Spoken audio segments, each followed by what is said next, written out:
Assalamualaikum warahmatullahi wabarakatuh. Jumpa kembali bersama saya Joko di Wesprogo Channel. Untuk cerita kali ini akan melanjutkan cerita Sinden Pengabdi Setan bagian ke-6. Sebelum ke cerita, jangan lupa subscribe channel ini agar lebih berkembang dan nyalakan tanda notifikasi agar dapat update cerita dari kami. Dan bagi teman-teman yang ingin membaca langsung cerita Kak Diosota, akan saya cantumkan linknya di kolom deskripsi. Langsung saja kita dengarkan ceritanya. Bagian 6 dengan judul Kirana. Bayaran untuk mendapat kesaktian secara cepat tidaklah murah. Ilmu hitam mampu memuaskan nafsu penggunanya untuk menuntaskan dendam, mendapatkan kekuasaan, menaklukkan dan mendapatkan hal duniawi yang mereka inginkan. Banaspati, sosok bola api ilmu hitam yang melayang-layang di desa, hadir di sini dengan perintah Bajurip, menuruti perintah Nyai Lindri hanya karena hawa nafsunya.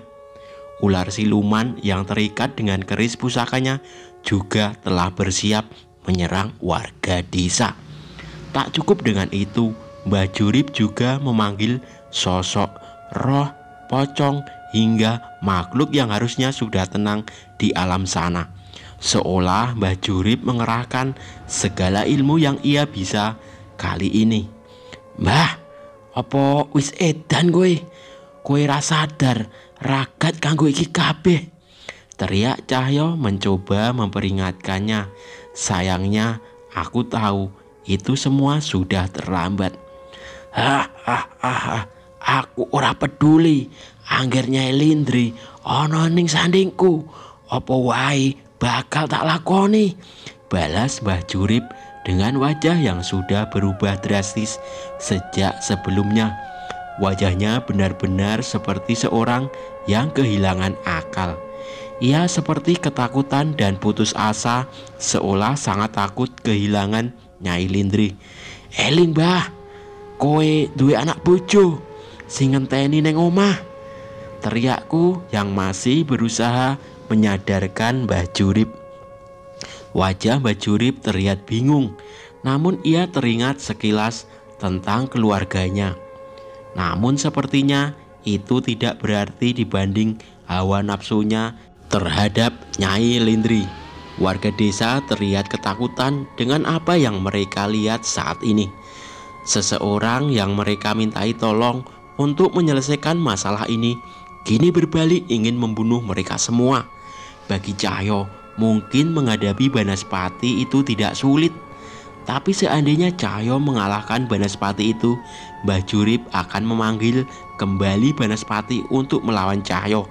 Itu artinya akan ada nyawa lagi yang ditumbalkan. "Biar kami yang menjaga mereka, selesaikan masalah ini." Tiba-tiba terdengar suara dari belakangku.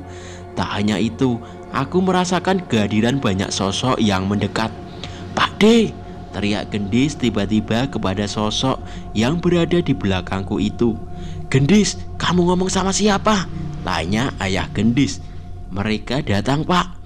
Warga hutan belakang yang kemarin nolongin kita," teriak Gendis. "Benar, aku ingat mereka. Mereka warga hutan belakang yang kemarin menyelamatkan kami. Kali ini mereka menampakkan diri hanya kepada Gendis.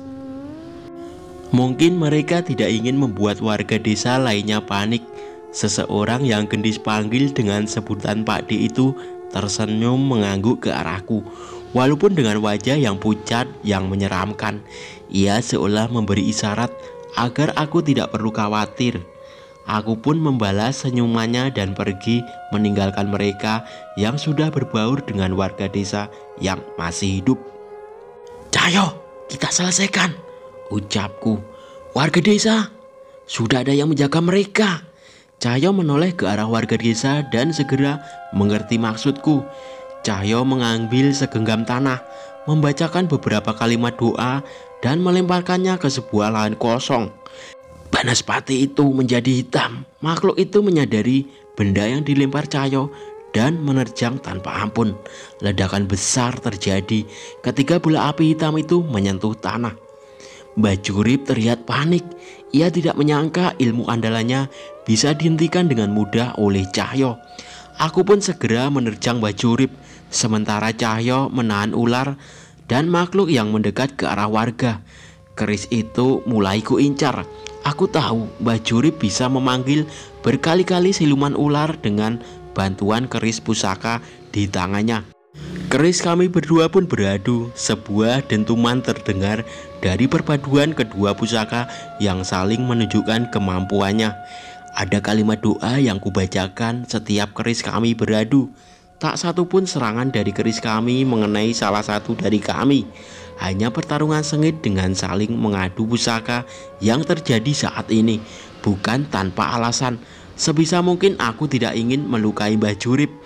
Beruntung ilmu bela diri Mbah Jurip tidak sehebat yang kupikirkan. Aku bisa menghindari setiap serangannya bila berhati-hati.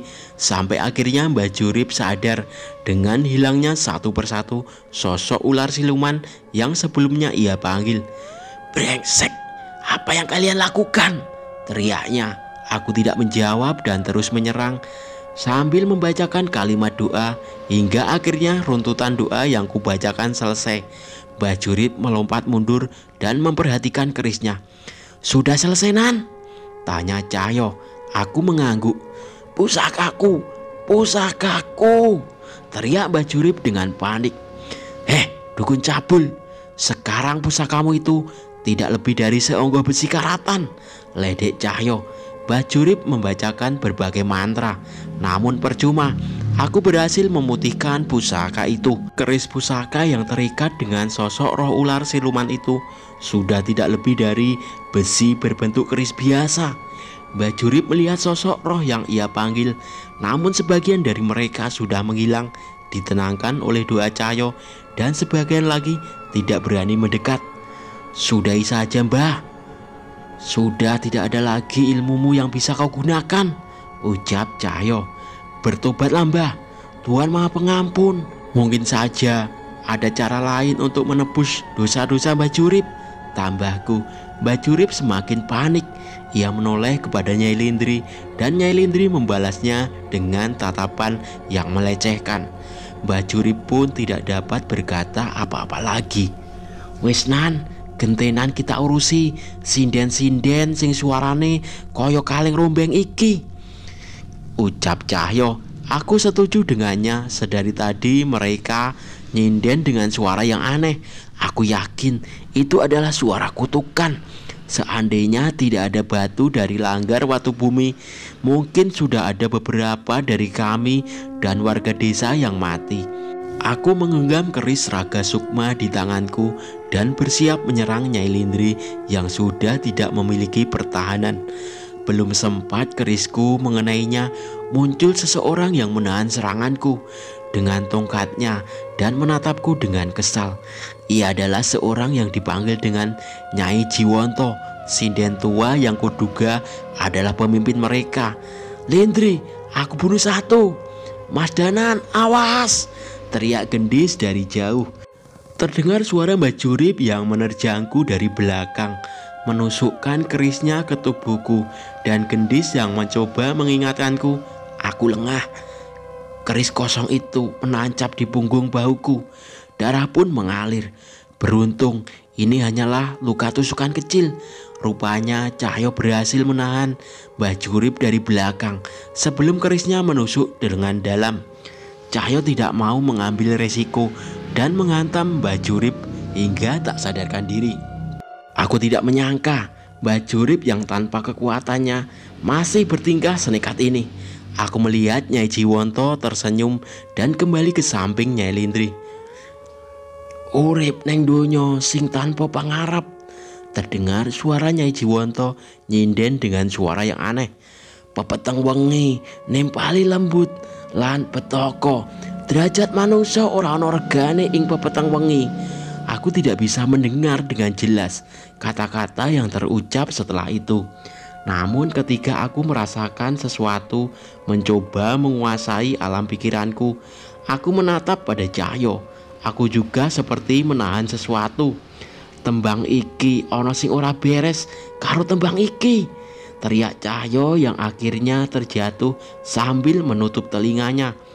Aku menoleh ke arah ayah gendis. Ia masih menggunakan batu itu. Namun gema dari batu itu tidak berefek dengan tembang ini. Sebagian warga desa sudah berteriak kesetanan, seolah ada yang mempengaruhi pikiran mereka. Roh dari belakang hutan berinisiatif merasuk ke tubuh warga. Aku tahu mereka melakukan ini untuk membantu warga desa mengendalikan dirinya. Wanasura! Cahyo berteriak memanggil sosok kera pelindung hutan Wanamarta untuk merasuk dirinya. Namun tidak berhasil. Sebaliknya Wanasura juga terlihat gelisah. Mataku terasa panas. Ingatan mengerikan mulai merasuk ke pikiranku. Rasa sakit seperti saat tergantung pada seutas tambang. Kurasakan seolah mengambil nyawaku sedikit demi sedikit. Aku tahu ini adalah perasaan Nyai Lindri saat memutuskan untuk mengakhiri nyawanya dengan menggantung dirinya di gerbang desa. Matanya menatap lurus ke sebuah rumah yang pernah ia tinggali, rumah Baskoro. Aku mendengar Cahyo terus berteriak. Entah penglihatan apa yang ia rasakan, namun aku tidak berkutik.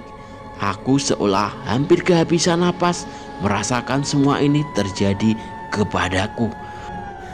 Kelingan suara ing wayah isu sing sepi. Dek.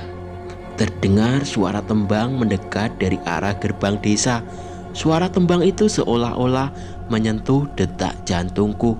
Lelembut lan manungsa duweni karep sing beda. Langit nderekke wong kang manut marang Gusti. Aku mengenal suara ini. Seketika pengaruh tembang Nyi Jiwanto tidak lagi menguasaiku. Aku menoleh ke arah suara itu dan sudah ada beberapa orang memasuki desa. Itu adalah Naya, Sena dan temannya dari Padepokan. Mas Danan, teriak Mas Sena yang menghampiriku. Sementara Naya terus menyanyi menangkal tembang Nyai Jiwanto. Aku mencoba memulihkan diriku. Cahyo pun terlihat sudah sadar. Tembang terkutuk pepeteng wengi. Tanpa ilmu peteng, tembang itu bisa membuat pendengarnya kehilangan akal sehat, ucap Mas Sena. Nyai Jiwanto terlihat kesal. Ia memberi isyarat kepada sinden lain untuk mengelilingi kami, termasuk Mas Sena dan Naya. Ini tidak akan mudah. Masing-masing sinden membawakan berbagai kutukan. Namun sebelum mereka melakukan sesuatu, tiba-tiba terdengar seekor ayam berkokok yang merubah raut wajah sinden-sinden itu. Sebentar lagi pagi akan datang. Seketika sinden-sinden pengabdi setan itu menghilang satu persatu ke dalam kegelapan. Mereka menatap kami dan warga desa dengan tatapan yang mengerikan, seolah memastikan mereka akan kembali lagi. Urusan kita belum selesai, ucap Nyai Jiwanto yang segera meninggalkan kami di gelapnya malam yang hampir bersanding dengan cahaya pagi. Mas Danan, Mas gak apa-apa. Naya menghampiriku setelah melihat darah mengalir dari punggungku. Luka tusukan kecil Naya, gak apa-apa, balasku. Naya obatin dulu, ucapnya sambil membantuku untuk berdiri. Aduh, sakit. Terdengar suara Cahyo merintih kesakitan. Segera Mas Sena menghampirinya dan mengecek apa yang terjadi. Aku melihat Cahyo menoleh ke arah Mas Sena. Ora iso, sing ngobati kudune Naya, teriak Cahyo. Seketika aku mencopot sandalku dan melemparkannya tepat ke arah wajahnya. Cangkemmu kuwi isa-isane, ucapku. Cahyo pun hampir nyengir dan kembali berdiri. Ya namanya usahanan. Mas Sena hanya menggeleng melihat tingkah laku Cahyo. Namun aku tahu setelah pertarungan tadi, tubuh Cahyo juga pasti tidak akan sesehat yang ia tunjukkan. Aku menoleh ke arah warga desa. Roh-roh yang sebelumnya menjaga mereka berpamitan bersamaan terbitnya matahari yang menyelamatkan kami. Naya, tadi yang kamu nyanyiin tembang apa? Tanyaku. Nanya hanya tersenyum tanpa menjawab pertanyaanku. Kok senyum-senyum sendiri? Bukannya dijawab? Tanyaku. Lah aku mau jawab juga lucu. Wong sing ngajari tembang kuwi Nyai Kirana, ibunipun Mas Danan. Balas Naya. Aku kaget mendengar jawaban itu. Nyai Kirana sudah tahu tentang adanya sinden yang menggunakan cara-cara menyimpang. Mereka mengabdi pada sosok lelembut yang bisa memberikan pengasihan. Makanya Nyai Kirana mengajarkan lagu itu, cerita Naya.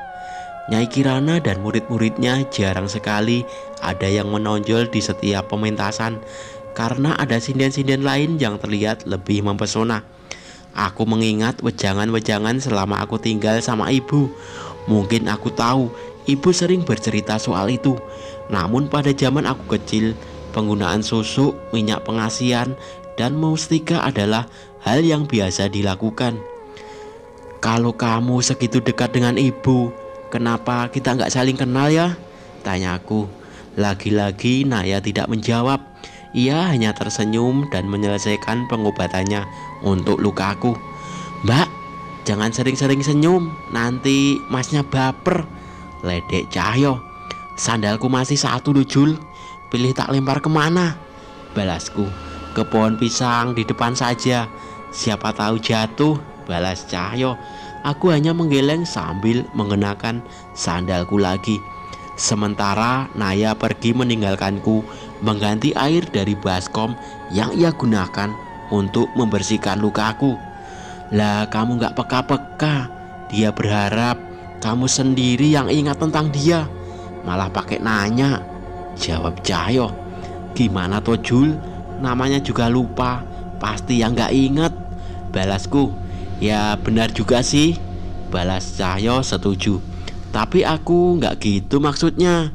Aku berdiri menutup mulut Cahyo, memaksa menghentikan obrolan kami. Bila dilanjutkan, aku tahu perbincangan Cahyo akan menjerumus kemana. Mas Danan, gimana? Parah lukanya? Tanya Jatmiko yang menghampiri kami. Enggak mas, enggak apa-apa.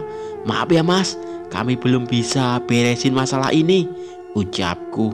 Mas Jatmiko menghela napas. Kami sudah lihat perjuangan Mas Danan dan Mas Cahyo. Kalian sudah berusaha semaksimal mungkin sampai saat ini. Justru kami mau tanya, apa yang kami warga desa bisa bantu agar saat sinden-sinden itu muncul lagi kami tidak hanya menjadi beban, tanya Mas Jatmiko.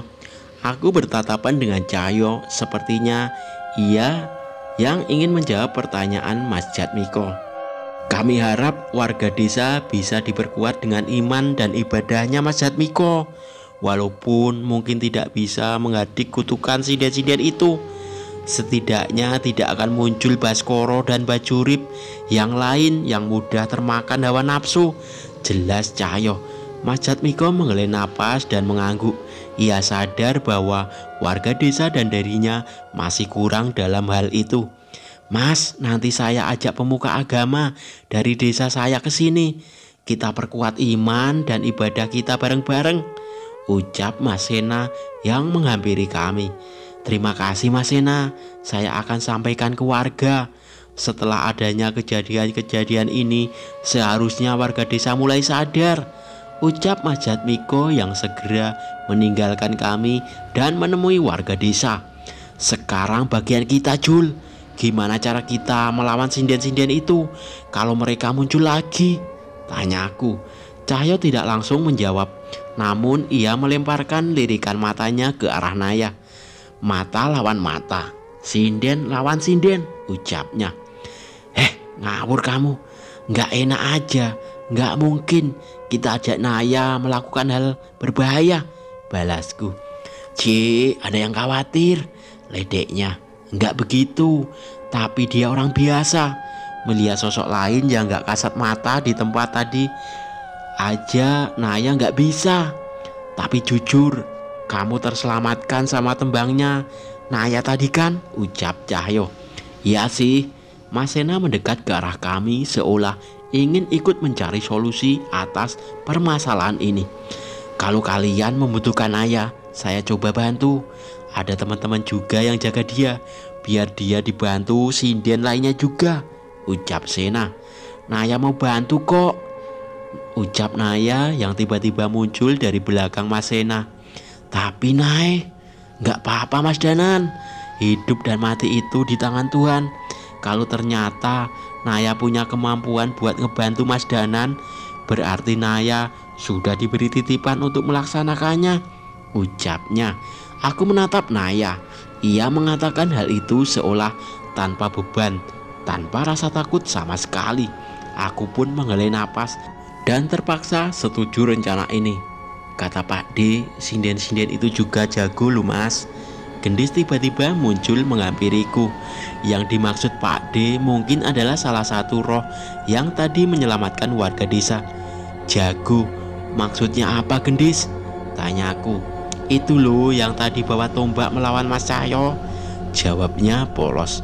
Mungkin maksud Gendis selain Joko Garu, sinden-sinden itu juga memiliki pengikut lain yang melindungi mereka dan akan menjadi lawan yang menyulitkan untuk kami.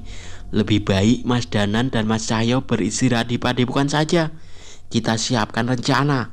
Di sana nanti sebelum gelap kita kembali ke sini, ajak Mas Sena. Kami pun setuju dan segera berpamitan dengan warga desa yang juga segera kembali ke rumahnya masing-masing. Aku harap mereka mengingat pesan kami tadi dan bisa mempersiapkan batin mereka sebelum kembalinya sinden-sinden itu. Padepokan terlihat cukup ramai. Sepertinya anggota mereka sudah mulai beraktivitas seperti biasa. Aku memutuskan untuk membersihkan diri dan beristirahat, memejamkan mata sejenak untuk memulihkan kondisi tubuhku. Sepertinya Cahyo juga sama. Beberapa hari ini terasa begitu berat. Semoga saja pertemuan dengan sinden-sinden itu berikutnya adalah akhir dari kutukan ini. Le, tangi le. Nggih Bu, sedelo meneh, ucapku. Ibu wis masak sayur lodeh, selak anyep. Mendengar ucapan itu, aku segera memaksa membuka mataku agar tidak ketinggalan memakan sayur lodeh favorit buatan ibuku.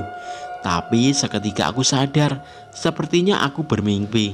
Mungkin saja aku memang kangen dengan ibu. Lah kok malah turu meneh toh? Sontak aku duduk dan menatap seseorang wanita di dekatku. Aku mengusap mataku dan memastikan apa yang kulihat bukan khayalan. Ibu? Tanyaku. Benar, itu adalah ibu. Dia tersenyum seolah ingin memberi kejutan. Kok ibu bisa di sini? Tanyaku. Belum sempat menjawab, Cahyo muncul di depan pintu sambil membawa piring yang sudah berisi lauk. Ya biarin toh, kan akhirnya bisa makan sayur lodeh istimewa, nggak kalah dari buatan Bule, ucapnya sambil mengunyah. Iyalah, giliran makanan aja kamu cepet, balasku. Perasaan ibu nggak enak pas nanya ke Pak Lek, katanya kamu ke desa ini. Pak Lek cerita tentang sosok yang kamu hadapi saat ini. Jadi ibu khawatir, cerita ibu. Iya, tapi ibu nggak usah kesini, balasku. Bahaya tahu. Anak kok mau ngatur orang tua?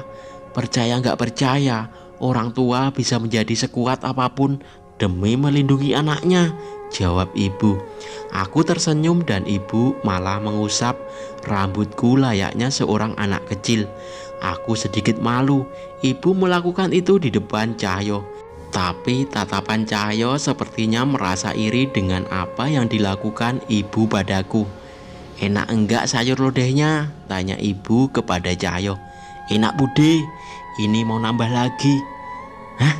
Enak aja, aku belum. Makanya bangun cepat, mandi dan jangan males-malesan, ledek Cahyo. Danan emang gitu Bude, kalau nggak diburu-buru senangnya di kasur. Hah? Enak aja. Fitnah lebih kejam daripada fitnah. Aku melempar bantalku pada Cahyo, namun ia begitu cekatan menghindari demi melindungi sepiring nasi di tangannya. Ibu hanya menggeleng melihat kelakuanku dan Cahyo, seolah dia merasa tidak ada yang berubah dari kami sejak masih kecil hingga sekarang. Aku segera mencuci muka dan menuju ruang makan di Padepokan Sena. Terlihat ibu sedang asik berbincang dengan Naya, seolah mereka sudah akrab dengan Naya. Ibu terlihat menunjuk ke arahku, namun Naya terlihat tersenyum tersipu menanggapi ucapan ibu. Entah apa perbincangan di antara mereka, namun kejadian ini benar-benar merubah perasaanku semenjak kejadian semalam. Mas Danan, bener itu ibu Mas Danan? Tanya Mas Sena. Iyo mas, kenapa? Ndak pantas ya? Ibunya cantik, anaknya kucil begini, potong Cahyo. Asem kamu Jul, masih aja, ucapku. Mas Sena pun ikut cair dengan perbincangan kami.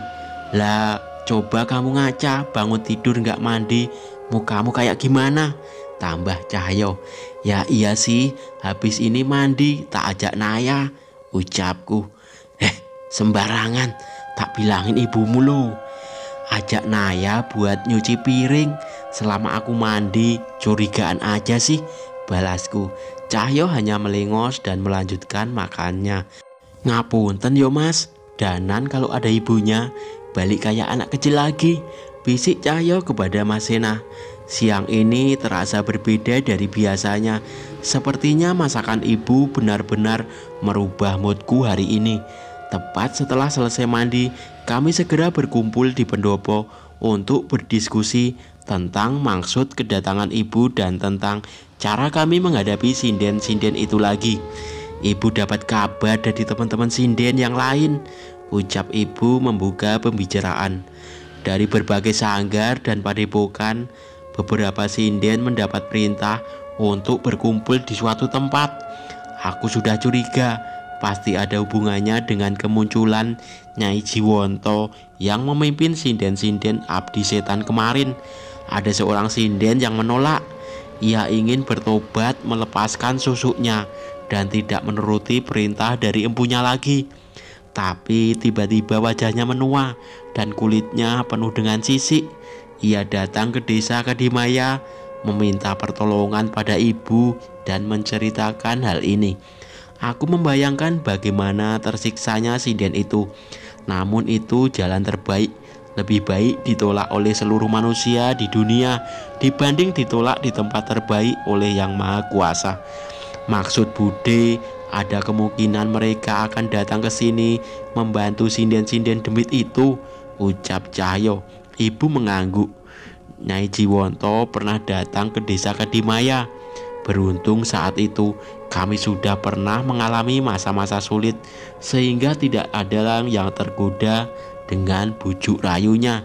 Saya yakin setelah ini teman-teman dari Padepokan Kijoyo Talun juga bisa bangkit kembali menjadi lebih besar dengan jalan yang benar, ucap ibu. Mas Sena menggenggam tangannya saat mendengar kata-kata ibu. Aku merasa niatnya untuk mengembalikan kejayaan padepokan ini yang merupakan warisan dari ayahnya. Nyai, mohon bimbingannya untuk Naya. Mungkin ia akan ikut menghadapi sinden-sinden abdi setan itu lagi, ucap Mas Sena. Ibu mengangguk. Tidak cuma Naya, semua sinden di tempat ini harus ikut.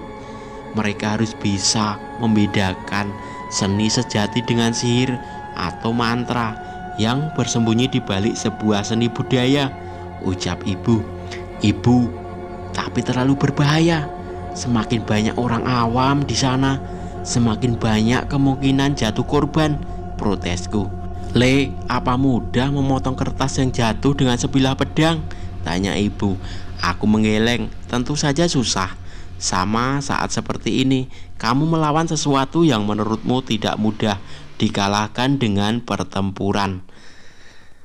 Tidak mungkin kamu melawan suara dengan pukulan atau sebilah keris. Aku mulai mengerti maksud ibu, namun tetap saja aku merasa khawatir. Apa rencana ibu? Tanyaku. Ibu menatap ke arah kami semua. Kita adakan pementasan wayang semalam suntuk di desa. Sontak aku terperanjat.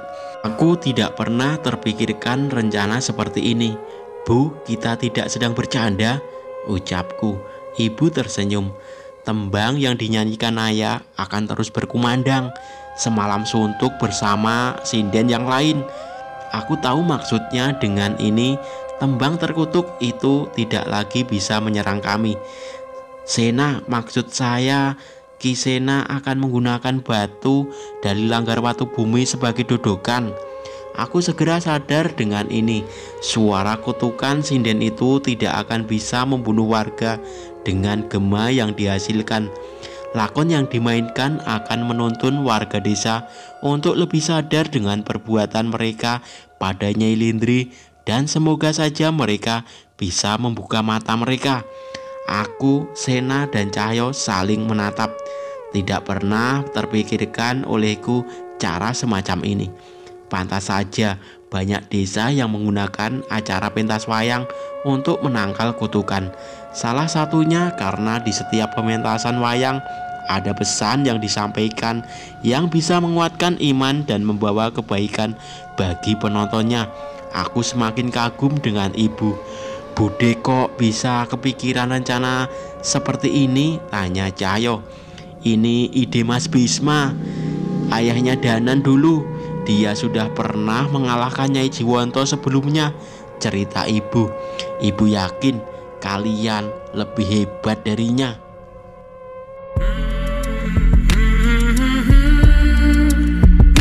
Oke, sampai di sini dulu cerita dari saya. Jangan lupa subscribe, like, share, komen, dan nantikan cerita-cerita berikutnya dari kami. Wassalamualaikum warahmatullahi wabarakatuh.